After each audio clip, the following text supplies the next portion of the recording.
Hola a todos los estudiantes del libro de Urantia y de un curso de milagros. Vamos a contestar la pregunta: ¿cuál es la diferencia entre el hinduismo y el budismo? Estas religiones son las más antiguas que se conocen. Y resumir el hinduismo no es fácil. Es una de las religiones más amplias y complejas. Es muy filosófica. Entonces, mencionemos algunas diferencias y después vamos a explicarlas más profundamente según el documento 94 del libro Durantia. El hinduismo no tiene un fundador específico, ni un profeta, ni una institución jerárquica. Evolucionó a lo largo de miles de años en el subcontinente indio y se extendió en grupos de familias. Es una religión es una religión filosófica que surge desde la familia. Era como parte de la cultura que se enseñaran todas estas leyes universales y ideas filosóficas, sabidurías de los gurús y de los más ancianos, que se enseñara en el contexto de familia. Es decir, la familia era el templo, era el lugar. En vez de ir a una iglesia, no, era en la familia, en el seno familiar, donde se desarrollaba esto. Sus textos más antiguos son los Vedas y se remontan al año 1500 antes de Jesucristo. El budismo, en cambio, tiene un fundador. Siddhartha Gautama, conocido por Buda, surge alrededor del siglo V a.C. en respuesta a ciertos desacuerdos a las creencias hindúes y tratando de buscar una manera directa de aliviar el sufrimiento humano. ¿Cuál era el concepto de Dios de cada uno de ellos? Vamos a ver, el hinduismo era tanto politeísta como monista, aunque recientemente hay algunos que se consideran monoteístas. Creen en muchos dioses y deidades, tales como Brahma, Vishnu, Shiva, Lakshmi, etc. Pero más bien lo miran como manifestaciones que representan diferentes aspectos del universo. Es decir, a tal manifestación le pusieron tal nombre, a tal manifestación es la costumbre que tenían también todas esos en la antigüedad. Entonces, tienen una visión monista donde todos los dioses representan manifestaciones de un único principio divino universal, a quien le llaman Brahman, que representa la realidad suprema. El budismo, por otro lado, es non-telista, es decir, ni niegan ni afirman la existencia de un Dios. No centran su práctica en un ser divino creador, sino en la realización del nirvana y la comprensión de la naturaleza de la realidad, es decir, una vida sin sufrimiento. En algunos contextos veneran a Budas, pero no como dioses creadores. El hinduismo cree que cuando te liberes del samsara, que samsara para ellos es la reencarnación, que cuando te liberes de la reencarnación ascenderás a una vida eterna, al Brahman, la realidad suprema. Pero el budismo rechaza la idea de un alma eterna. El objetivo es extinguir este flujo energético para alcanzar el nirvana, según el budismo. La liberación de los deseos, la individualidad y la reencarnación, la unidad eterna con el todo. Okay. El hinduismo incluye rituales complejos, ceremonias, peregrinaciones, recitación de mantras, meditación, etc. Estas prácticas se dividen en tres: devocional, el bhakti; filosofía, jnana; y activa, el karma. El budismo enfatiza en la meditación, la ética personal y el cultivo de la sabiduría. La filosofía de vida del hinduismo la concibe de cuatro formas o en cuatro metas: el dharma, que es el deber; el artha, que es la prosperidad; el kama, que es el placer; y el moksha, que es la liberación del alma. La filosofía de vida del budismo es más práctica y universal. Busca erradicar el sufrimiento y la compasión a través del desapego. El desapego es decir, la erradicación del ego. Promueve la meditación y el autodespertar. Ahora bien, a la llegada de Melquisedec y a partir de sus enseñanzas, estas se integraron con las creencias védicas, que se las voy a explicar. Cuando las enseñanzas de Melquisedec fueron integradas a los Vedas, dio lugar al brahmismo. Ya estoy hablando de los hindúes. Melquisedec influyó en la idea de Brahma como una realidad suprema universal, Pero esta enseñanza se mezcló con el politeísmo védico. Con el tiempo los hindúes, los pensadores, los que pensaban, comenzaron a debatir entre el dualismo, Dios como una entidad separada, y el monismo, que significa que todo es una manifestación de Dios. Las enseñanzas de Melquisedec ayudaron a consolidar la idea de un Dios universal, pero los rituales y el sistema de castas de la India diluyeron todas esas enseñanzas, es decir, las adaptaron. Aunque el budismo no se centra en un Dios creador, es decir, no cree, ya como le dije, que ni creen ni dejan de creer, pero ellos no se centran en un Dios creador. Muchas de sus enseñanzas de compasión universal y la búsqueda del desapego reflejan las ideas éticas y espirituales que fueron introducidas por Melquisedec. Con el tiempo, el budismo se diversificó, como suele ocurrir con todas las religiones, ¿no? Melquisedec sembró la semilla del monoteísmo, pero quien logró llegar a un solo Dios fue Moisés, quien liberó a los hebreos de la esclavitud egipcia. Le costó mucho a Moisés que los hebreos abandonaran sus deidades tribales. No obstante, sus enseñanzas, que fueron influidas por Melquisedec, es decir, las enseñanzas de Melquisedec influyeron en las grandes religiones de Oriente, y como estos sistemas filosóficos y espirituales, aunque desviados, siguen contribuyendo a la búsqueda de la verdad universal. Veamos qué dice el documento 94 del libro Durante. Dice: durante la época de Melquisedec, la India estaba bajo el dominio de los invasores arioanditas.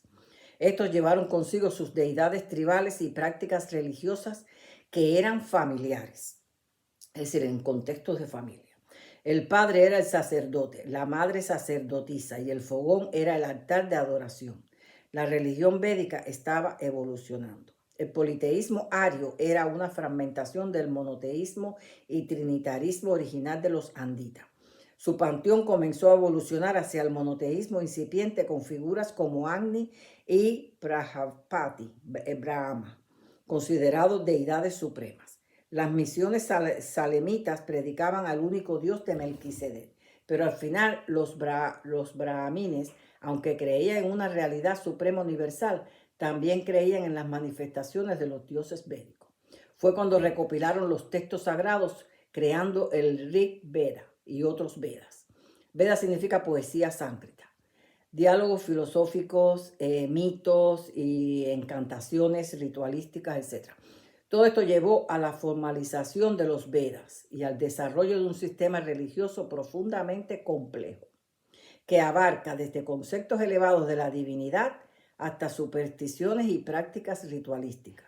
Sin embargo, se diferencia de todas las religiones en que no tiene un fundador, ni un profeta, ni un líder, ni una institución. Cada cual es libre de expresar esta religión como le convenga. Se considera más importante experimentar la verdad por uno mismo. Y aunque ofrece conceptos profundos del universo, falló en ofrecer un camino personal hacia Dios. Pero es llamativa para muchos porque es una religión adaptiva, es tolerante, profundamente arraigada a la sociedad india. Su enfoque inclusivo permite que convivan múltiples perspectivas. Como ya dije, que era bien compleja esta religión, pero permite que convivan múltiples perspectivas incluso desde el ateísmo filosófico hasta la devoción a una deidad personal, lo que lo hace parecer más una filosofía de vida que una religión estructurada. Entonces, por eso es que como es libre de uno experimentar las cosas divinas, no está institucionalizada, no tiene dogmas, no es, es como tú lo experimentes, como tú lo quieras, pues ha sido llamativo en estos últimos tiempos por la juventud. La juventud que está interesada en las cosas espirituales, no toda la juventud. Un grupo que está interesado en la búsqueda de las cosas espirituales, pero no quiere saber nada de la cruz y la muerte de Jesús. Solamente quiere saber lo que viene después, que es decir, el significado verdadero de la resurrección, aunque ellos no miren, aunque lo que ellos están buscando y estudiando es el verdadero significado de la resurrección. ¿ok? No, nada tiene que ver con la cruz y la muerte. Y entonces ellos están buscando otras cosas, cosas que sean, que le proporcionen más libertad, ¿ok? Entonces, los hindúes carecen también de un mensaje transformador de amor y servicio social. Por lo menos no como ellos ofrecen, bueno, cuando lo estudias, sabe que eso es una parte importante, pero no es como lo dice la Biblia, ¿no? Que uno, o como el Evangelio de Jesús ofrece, que uno tiene que, o como dice el mandamiento, ama a Dios sobre todas las cosas, a tu prójimo como a ti mismo. Ellos lo plantean, sí lo plantean, pero de una forma filosófica. ¿Okay? Una forma filosófica. Entonces, por otro lado, en cuanto al budismo, Gautama Siddhartha, Budas, promovió un mensaje revolucionario de salvación universal y fe. Estuvo cerca de revivir el Evangelio de Salem. Si le hubiera incorporado, lo dice el libro Durantia, si lo hubiera incorporado, lo hubiera integrado al Dios único de Melquisedec. Así que fue una religión, ya no es la misma de hoy, ha sido transformada, pero en aquel tiempo esa religión, según el libro Durantia, era perfecta, era una de las mejores, pero sin Dios. Y entonces ya no servía para nada. Y aunque alivió el sufrimiento de muchos, el budismo de ahora dista mucho del original. El budismo original de Gautama fue un humanismo ideal y una filosofía ética que aportó justicia y esperanza, aunque careció de un enfoque espiritual que incluyera el servicio social y la fe en una deidad personal. Fue una religión que impactó positivamente al mundo espiritual de Asia Oriental. Entonces, ¿en qué cree el hinduismo que les prometí explicarle al final? Como dije, es una religión muy diversa y muy compleja, pero tiene una base común que unifica sus múltiples corrientes filosóficas. Creen en la unidad detrás de la diversidad. Ejemplo, creen en Brahman, que es la realidad suprema, universal, infinita y eterna, que subyace en todo el universo. Como impersonal, como una energía cósmica sin forma, o personal, como manifestaciones consideradas como dioses o deidades. Para ellos todo lo que existe, incluidos los dioses, las almas, el universo, es una manifestación del Brahma. Atma es el alma. Atma con T, A-T-M-A, Atma es el alma. Para ellos, ¿no? Alma es para ellos nuestra esencia individual y es lo mismo que Brahman, una realidad suprema. Ellos creen en el ciclo de renacimientos llamado Samsara, la reencarnación. Creen que todas las almas están atrapadas en este ciclo debido al karma acumulado. El karma para ellos es la ley de causa y efecto.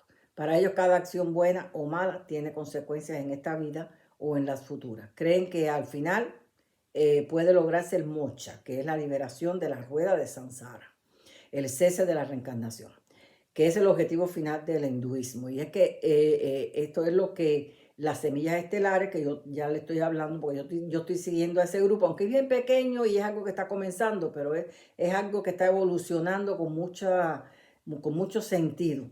Y yo los estoy siguiendo a distancia, ¿no? Además, ni ellos me conocen ni yo los conozco. Yo nada más que los estoy siguiendo a distancia por sus videos, por sus entrevistas, hacen muchas entrevistas. Entonces ya hablan de eso y también ya están saliendo algunos libros sobre ellos. No todos son, estoy hablando de los últimos, los que están ahora haciendo entrevistas.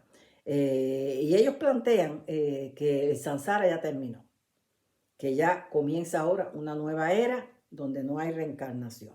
Eso es lo que dicen ellos. ¿Okay? Moksha significa unión con Brahma, donde el alma individual Atman trasciende las limitaciones del cuerpo y la mente, que se puede alcanzar a través de diferentes caminos como el conocimiento, la devoción, las buenas acciones o la meditación. Las semillas estelares, quienes han estado estudiando el hinduismo, plantean que ya se detuvo la rueda de Samsara y no habrá más reencarnación. Eso es lo que dicen ellos. El libro Durantia plantea que la reencarnación no existe. Otra creencia hinduista es el Dharma, el deber y la ética. Para ellos cumplir con el Dharma es esencial para vivir en armonía y progresar espiritualmente. El Bhakti se refiere a la devoción, como ya le dije. Aunque para ellos existen muchos dioses como manifestaciones de la realidad suprema, Se le da libertad a las personas para elegir cómo relacionarse con lo divino. La devoción a través del Bhakti, la meditación dhyana, el conocimiento Jnana o el servicio desinteresado Karma Yoga. Sus textos son los Vedas, metafísica y filosofía, las epopeyas Mahabharata, Ramayana y las Puranas, historias y mitos. Yo no he leído nada de eso. La Bhagavad Gita, devoción y cumplimiento del Dharma. Ese sí, porque tengo, o no lo he hecho todavía, pero tengo un video preparado sobre ese. En resumen, el hinduismo enseña que todo en el universo es una manifestación misma de la realidad divina, el Brahma, lo que ellos le llaman el Brahma. El objetivo es comprender esta unidad, vencer el samsara y alcanzar el moksha, la liberación o salvación, por el camino que el buscador elija. Es decir, eso es lo llamativo que tiene para estos jóvenes de la semilla, esa flexibilidad de que es el camino que el buscador elija. Aunque sabemos que hay un solo camino, pero cada uno tiene un espíritu, un fragmento de Dios dentro de uno, y Dios lo va guiando por aquí, el otro por allá, el otro por allá, aunque después todo converja en el mismo lugar. Y debido a esa flexibilidad, debido a que el hinduismo no tiene fundador, fue evolucionando desde la familia que fungía sacerdotalmente, no tiene profetas, no tiene líder, porque no está institucionalizada. Ha sido atractivo entonces para las nuevas generaciones indagar la espiritualidad por esta vía. Sin embargo, han hecho modificaciones, es decir, que ellos no se han quedado, yo voy a ser hinduista, no. Ellos toman de aquí, toman de aquí, toman de aquí, toman de diferentes ramas, no, diferentes partes. Es decir, no son hinduistas, han creado su propia forma de ver las enseñanzas. El Brahman es para ellos la fuente de energía pura. Para ellos las manifestaciones achacadas a dioses son solo flujos energéticos que deben ser codificados individualmente. Para mí codificado es canalizado, discernido. Okay, cuando ellos hablan, eso es lo que yo entiendo, lo que ellos quieren decir. Las semillas estelares no se ven en un ciclo samsara. Y por eso han dicho que eso ya terminó, que han trascendido el samsara y ahora funcionan en una quinta dimensión como un fractal de la fuente. En vez de decir que son una chispa de Brahma, dicen ser una chispa de la fuente de energía pura y central del universo. Les ha sido más fácil buscar por donde el hinduismo buscó y adaptarlo energéticamente a su forma de devoción. El hinduismo es adaptable porque no tiene dogmas como las otras religiones. No está institucionalizada y apela a la realización espiritual personal y por experiencia con la realidad suprema. Si está abierto a la exploración espiritual. Las prácticas que ofrece son universales: meditación, yoga, mantras, contemplación, herramientas ampliamente adaptables a cualquier persona, a cualquier religión, cualquier persona que busque una conexión con la fuente desde su interior. Eso es una religión que ni obliga ni condena, respeta los niveles de crecimiento de las personas.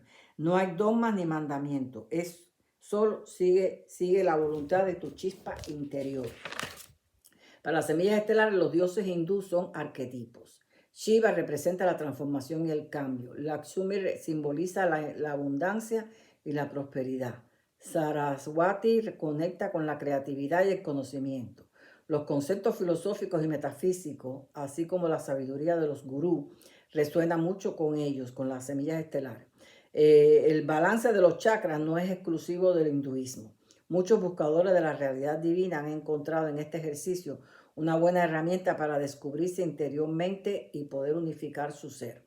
Científicamente han reinterpretado algunos conceptos hinduistas como la energía universal, el Brahma, la vibración primordial, esa que ellos dicen cuando están meditando, Om, y la fractalidad del universo se ha reinterpretado en términos cuánticos. Han concluido que todo es parte de un campo energético universal y que nuestro cuerpo tiene muchos puntos energéticos. Algunos vinculan el mantra Om con la frecuencia fundamental del universo.